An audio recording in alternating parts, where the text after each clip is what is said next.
2020 স্মৃতি ফেরালো বর্ধমান। আগে ভেঙেছিল ঝুল বারান্দা, এবার মাথার ওপর ভাঙলো প্ল্যাটফর্মে শতাব্দী প্রাচীন জলের ট্যাঙ্ক। কোন শনি লাগলো বর্ধমান স্টেশনে? নজরদারির অভাবে কি সব দুর্ঘটনার মূলে? স্পষ্ট যে 3টি প্রাণ কিন্তু চলে গিয়েছে এবং 30 জন আহত হয়েছে।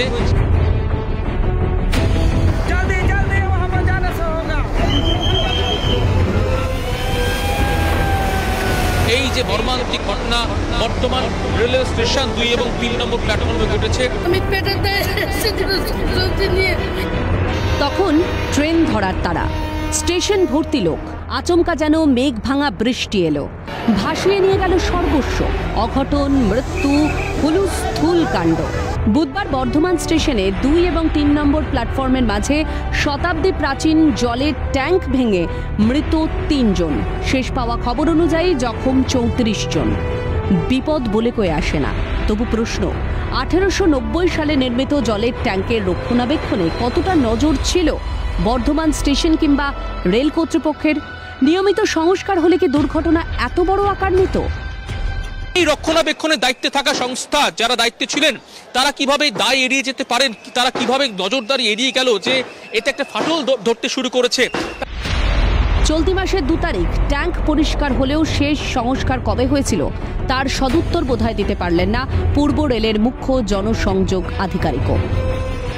আমাদের রেগুলার মেনটেন্যান্স হয়, হ্যাঁ, এবং আমাদের ক্লিনিংটা হয়েছে গত 2 তারিখে, যার জন্য হয়েছে আমরা ইনকোয়ারি কমিটি বসিয়েছি এবং যারা দোষী হবে তাদেরকে আমরা আমরা টেক আপ করবো। যাচ্ছে সব মিলিয়ে এই 1890 সালের প্রায় 100 বছরের বেশি যে পুরনো যে ট্যাঙ্কটি ছিল সেই ট্যাঙ্কটি রক্ষণাবেক্ষণে কোনো রকম খামতি ছিল কিনা, গাফিলতি ছিল কিনা তা দেখার জন্য ইতিমধ্যেই 3 সদস্যের কমিটি গঠন করা হয়েছে এবং রিপোর্ট পেলে কিন্তু দোষীদের উপযুক্ত শাস্তি দেওয়া হবে।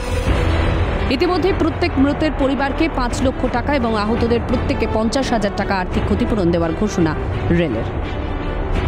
হসপিটালে আমাদের কাছে 30 জনের মতো অ্যাডমিট আছেন হসপিটালে। তাদেরকে আমাদের ফুল মেডিকেল টিম এসেছে, মেডিকেল টিম কাজ করছেন। আমাদের অ্যাম্বুলেন্স তবু রেডি আছে, আমাদের চিফ মেডিকেল অফিসার এবং সমস্ত মেডিকেলের ডক্টরসরা এখানে এখন ক্যাম্প করেই আছেন। আমরা যারা অল্প ইনজুরি হয়েছে তাদেরকে আমরা পেমেন্ট করেছি মাইনর ইনজুরি, এবং যারা একটু চোট হাতে এমআরআই হয়েছে তাদেরকেও আমরা এসগ্রাসিয়া পেমেন্ট করছি। ইতিমধ্যেই তোমাকে বলার চেষ্টা করি যে যুদ্ধকালীন তৎপরতা এই মুহূর্তে কাজ চলছে।